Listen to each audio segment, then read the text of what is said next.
Give him a love. I just give him a love. He says, thank you, I love your love.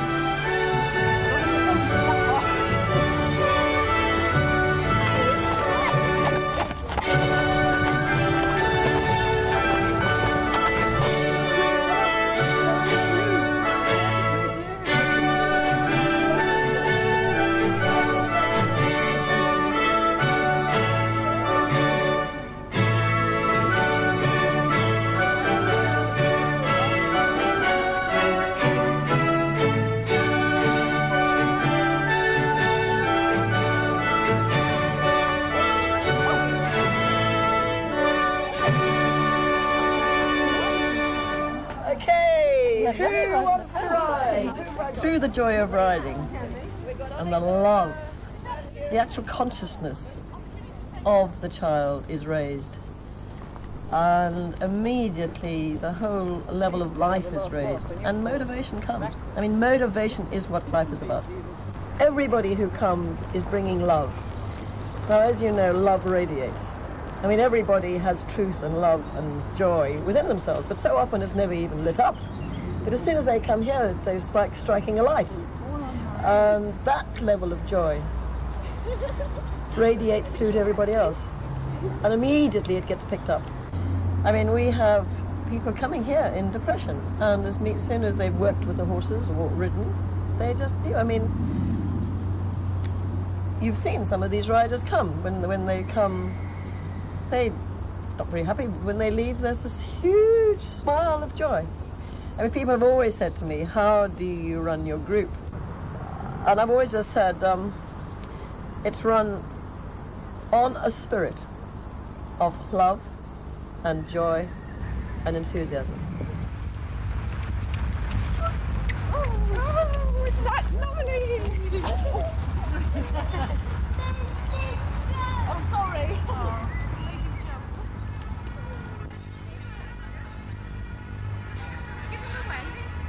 The joy that you can get out of seeing one little beautiful child, suddenly its face lights up and, you know, everything's going, and this wonderful park and the animals, the flowers, the trees.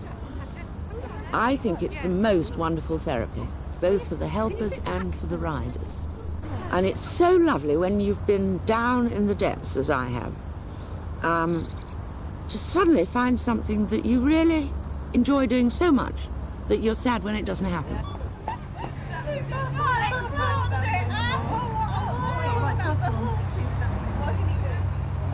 I'd been mentally ill with severe depression for 14 years. I mean, the thing that really suffers when you've been ill for so long like that is that you have absolutely no self-esteem, absolutely no confidence or anything like that. And you just sort of have to get it from somewhere. And this sort of thing, this kind of voluntary thing, where it's outdoors, it's with animals, which are very good for people. It's brilliant for a sort of therapy, really, from people who've had mental illness, really.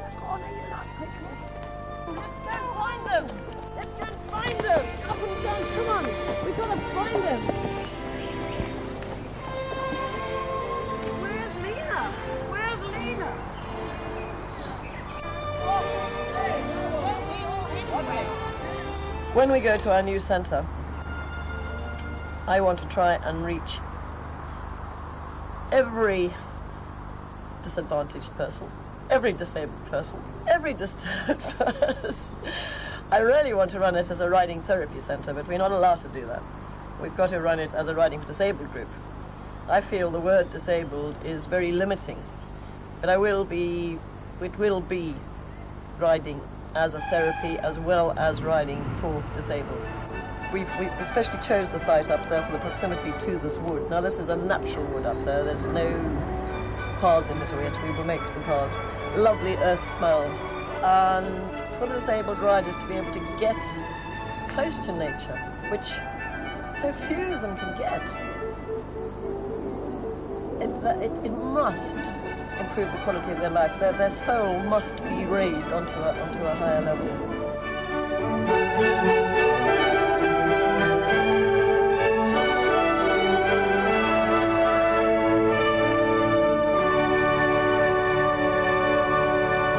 When I moved here in 1981, we were riding in Wilton Park, and we've been continuing to do that until this year. Last year we were asked if we would mind moving to a new site which Lord Pembroke offered us here.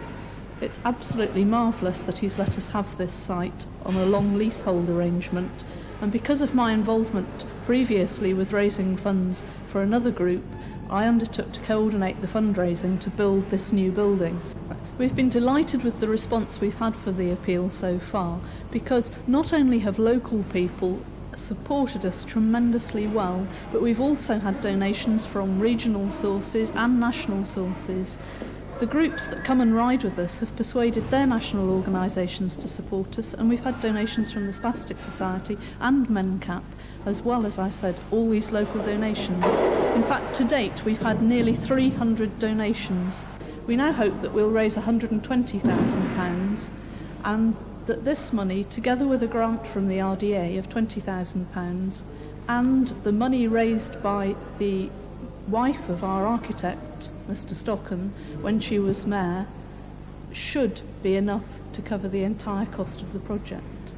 My first involvement with the RDA was through my wife, who was mayor of Salisbury 3 years ago, who decided, because we both ride horses, that she would like to raise money for the local RDA to provide an arena, an all-weather arena, for their particular use, which they don't have, or they didn't have at that time, in this area.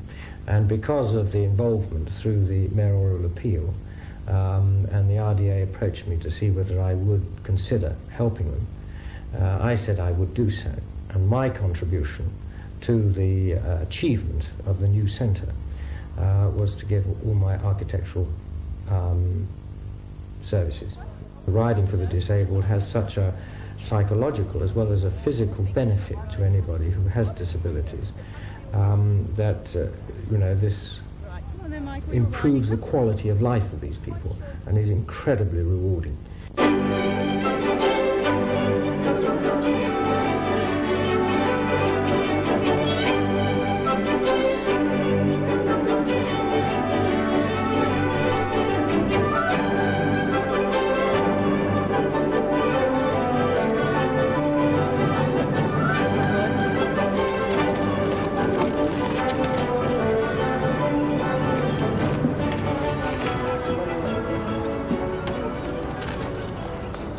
Paddy.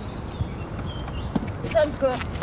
Basically, I find it helps my muscles to work still.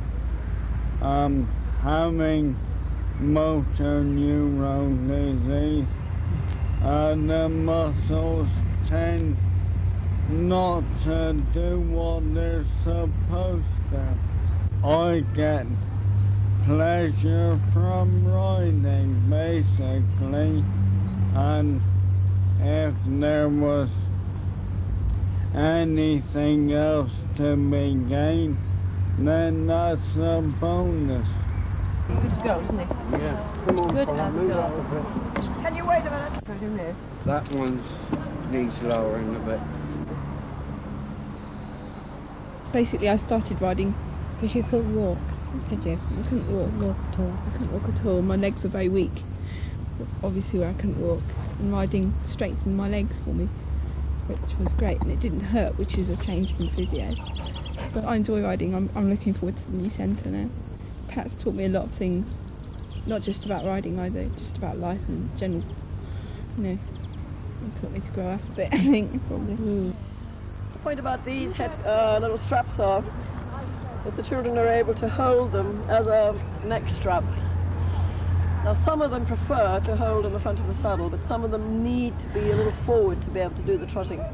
So they then have the option of being able to either hold a saddle or lean forward and hold when they do the trotting. My husband said I love the horses more than I love him, but that's beside the point.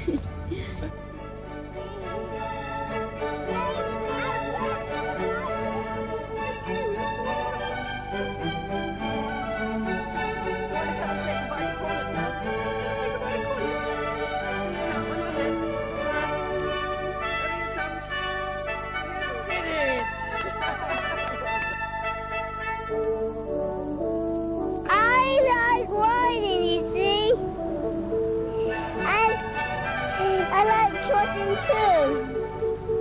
And it's great fun. Yeah. And I'm bigger. Thank you for it. A big love. You get on there, Harriet. You can bring your keys with you. He's 3.5, and well, he just thinks it's fantastic. When he started, he wasn't walking. And it was after riding that he actually took his first step, so, I mean, I just think it's fantastic, really. Is he woken up as well? They've both woken up! That's wonderful! He gets very frustrated at times, though, because he gets very tired. His right side gets very, very tired. And it annoys him more than anything that he can't do the things that he thinks he should be able to. I suppose really he shouldn't be here. He shouldn't be alive at all.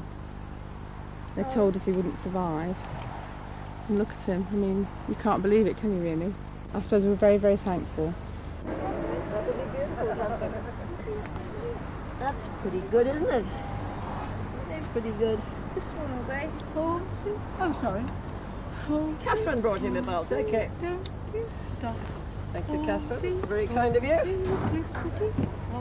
We sing that song on the way now, you know. Horse riding. For Freddie, this is only his second time, and I just wouldn't have believed it if I hadn't seen it, that he's so confident on a horse. You know, because he's not confident anywhere else, he's just got no balance, you see. And when he's walking, he's not confident. In the water, he's not confident. All on your own, but on this horse, I mean, it's just, I just can't believe it, you know. It's just the second time, and he's so confident. I'm just totally converted. On your own. And this one here. We're going to carry on coming as often as I can. I'm on my own, chaps. I'm on my own. Look at that. Wow.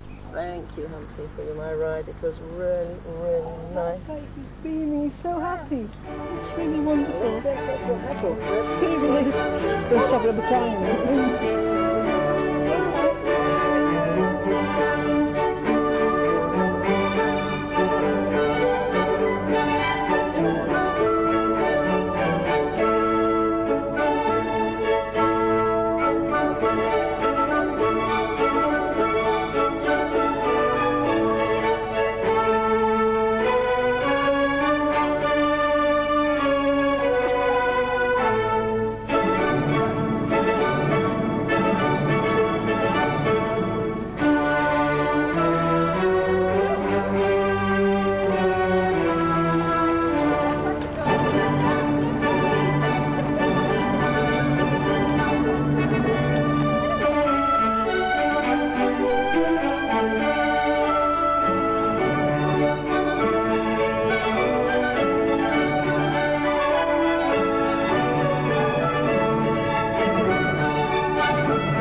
This building site at Wilton near Salisbury will eventually be a covered riding school for disabled riders. £10,000 from Telethon made its construction possible. It's going to be a tremendous asset for the disabled of the area because, in fact, at the moment we have 200 riders, and they used to come to us twice a week on Wednesdays and Fridays when we were in the park. And now we hope that we'll be able to ride on at least 5 days a week, therefore offering riding to many more of the disabled in the area. The Wilton project already has its own horses. Riding or just handling the animals is a proven therapy for children and adults suffering a whole range of disabilities or learning difficulties. The telethon money is part of a £120,000 plan to extend this centre. The land was donated by Lord Pembroke, and thanks to donations and the hard work of all its volunteers, it's well on schedule to open in May next year.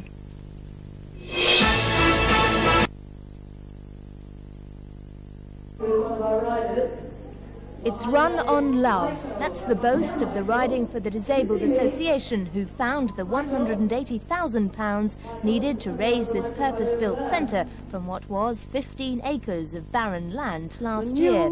After today's opening by the chair of the National RDA, the Pembroke Centre will offer the chance of mobility and self-confidence to 200 disabled riders who come from the surrounding area. We try to give riding to anybody that would benefit in their physical or mental health. This means that we have children from special schools, children from mainstream schools who have learning disabilities, and we have adults with various disabilities. It's youngsters like Vincent Edwards who will benefit. A cerebral palsy sufferer, riding has become part of his therapy. Riding can literally work miracles for some. Jenny Baldwin, who's 21, was in a wheelchair until she developed the muscles in her legs through riding. You know, just to see above a hedge for a change instead of just seeing, you know, the ground or something else. And it just relaxes your whole body. I mean, when you're on a horse, you have to relax because the horse needs you to, basically. You need to be able to relax. And for these kids who can't move, they can just flop and be normal for a change, which is brilliant.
Since we began to use the Pembroke Centre in September 1991, we've been absolutely delighted the way it's developed.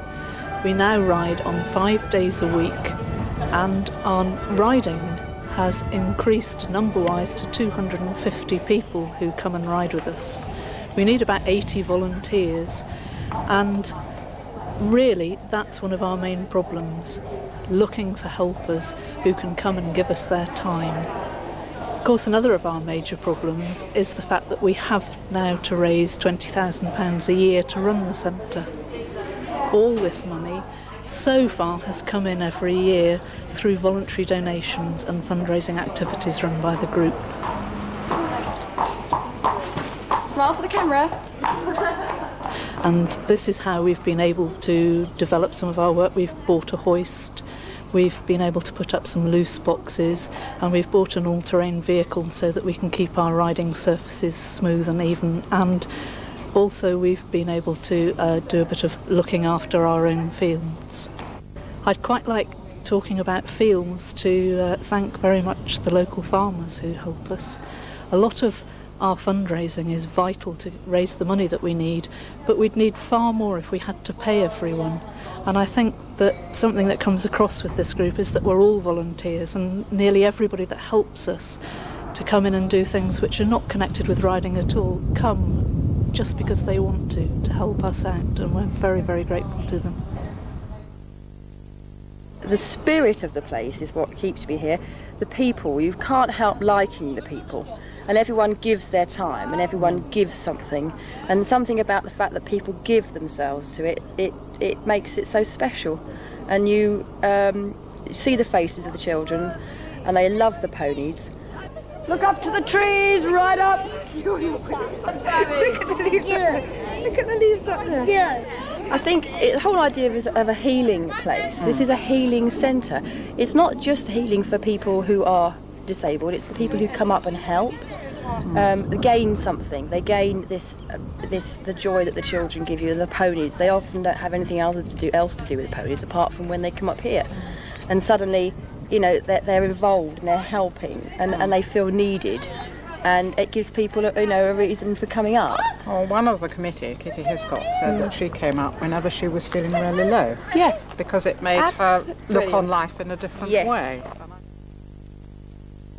I applied to come up to the Riding for the Disabled basically because their gardens needed a lot of help, and I was intended to be the gardener here.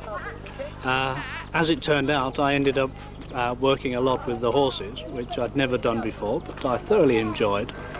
And with it being a very wet winter, I didn't get to do a lot of the gardens.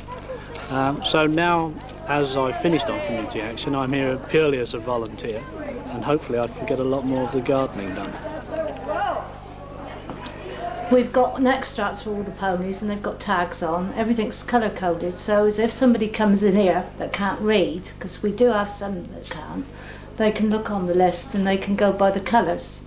And then we managed to get all the tack on the right ponies. We'd be surprised that some people do put the wrong stuff on the wrong horses. In the winter months it's quite hard work because we have to bring the horses down from the field and feed them and then put them back up there. We have to muck out all the stalls, muck out these boxes because we've got 2 horses who stay in here all night. And then we have to hay up, but that's only when you're not riding. When you are actually riding, we have to bring them in and help groom them and tack them up as well.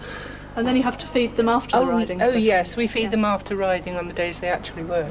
And do you have to check the fields every day too for fences and... Oh yes, yes, in the winter you check them because unfortunately they do fight. So in fact, we couldn't run the centre, could we, without somebody like you who comes up every day to check on the ponies? No, but I couldn't do it without the girls who come up every day and help me either.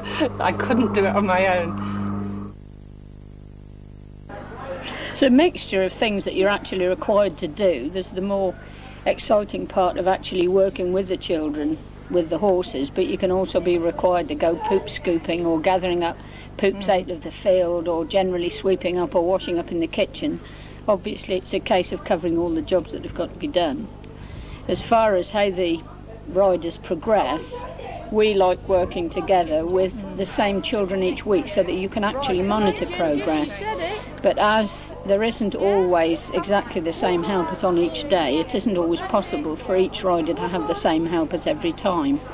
But you certainly do notice vast progress. We've just worked with a little boy called Jonathan, who when he first came was very floppy, his head flopped all over the place. But now, at the beginning of the ride, when he isn't tired, he is supporting himself very well. Yeah. And this is the sort of rewarding feature when you go home at the end of the day and you've seen good progress with a kiddie. That's what makes it feel all worthwhile.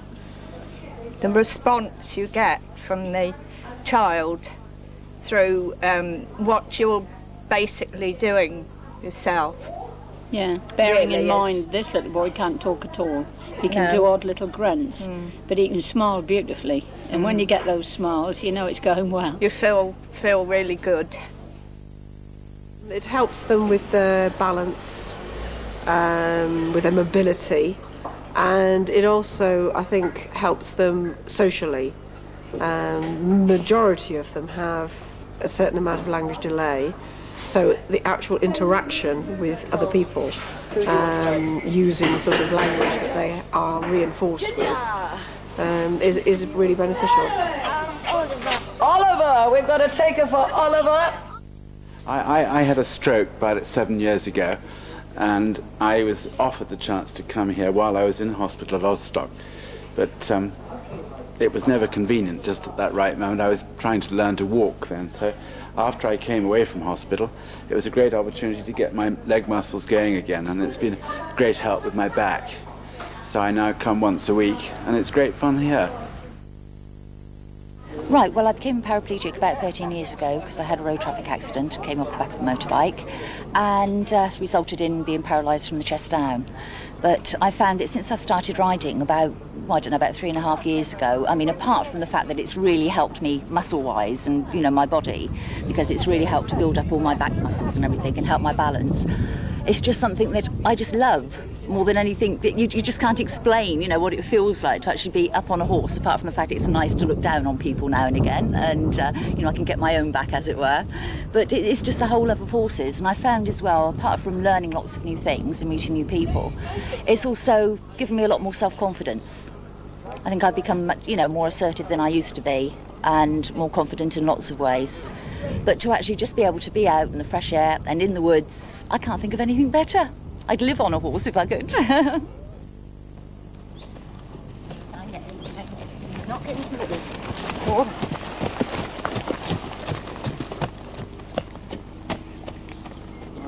I have motor neuron disease, which affects my balance and muscle use, and coming here on a Friday allows me the freedom of riding and safety, as opposed to riding without any help, and it gives me a great deal of enjoyment.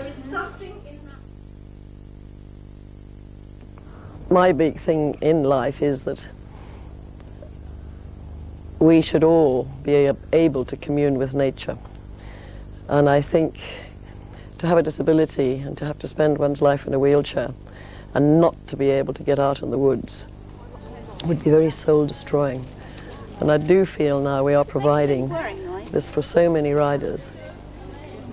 Nobody's going to push their wheelchair through a muddy track, but here they can see the trees and feel the trees, and as I said again, it is again tuning into nature.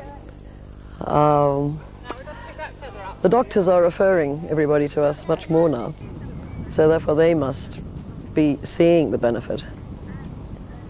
A lot of people have this circulation problem, and the riders feel a lot fitter when they've been riding. Muscles are worked, never get worked. Especially people sitting in a wheelchair, they feel they're flopping back. Now they have to be able to use their back muscles. The walking of a horse is a lateral movement, the same as with the walking of a person. And so the movement is the same, and riders do find they're walking easier after riding. And as you see today, we have riders with every disability, totally every disability, right from ages of about 18 months through to, I think, about 65 as our oldest at the moment. And well, all I know is that it is so rewarding to be working here, and such a privilege to work with the disabled, because they bring such a great spirit of courage and joy to our centre, and love. They just do love being here. Look at the bluebells on there. Can we all count the bluebells that we've got? They are so precious. Who can start counting with me? I want everybody to count. Let's start here. What's that? 1, 2, 3, 4. Come on, Fanny, you're going to be counting. 5, 6, 7, One of the other things riders do get is a tremendous amount of confidence in themselves. It does build up a rider's self-esteem. We have many children here that come from schools where they're in a class with learning disabilities. It might be moderate learning disability, it might be severe. But as you can imagine, these children have always been labelled failures. And now suddenly there's something they can do. And they have a much better self-image of themselves. And this motivation can actually affect them right through their life. And that I certainly have found, feedback from teachers. Isn't that quite beautiful? And how long did you take to draw that? Was it a long time? And she wrote the most wonderful story, because the horse has a, what is it? Mane. Mane. And he has a what at the end of his leg? Hoof. A hoof. Brilliant. Children who have problems with their speech, they actually find it that when they're riding on the horse, this wonderful feeling of joy seems to surge through them, and words flow quite well. We consider we actually almost little mini speech therapists. I don't actually run a rota of my helpers. I don't demand that they commit themselves to come, because I don't want anybody ever coming here from a duty of coming from their head. I must go and help. Oh, what a bore. I want them to come because they're coming on a spirit of love and joy and enthusiasm, which is actually the big thing that the whole centre runs on.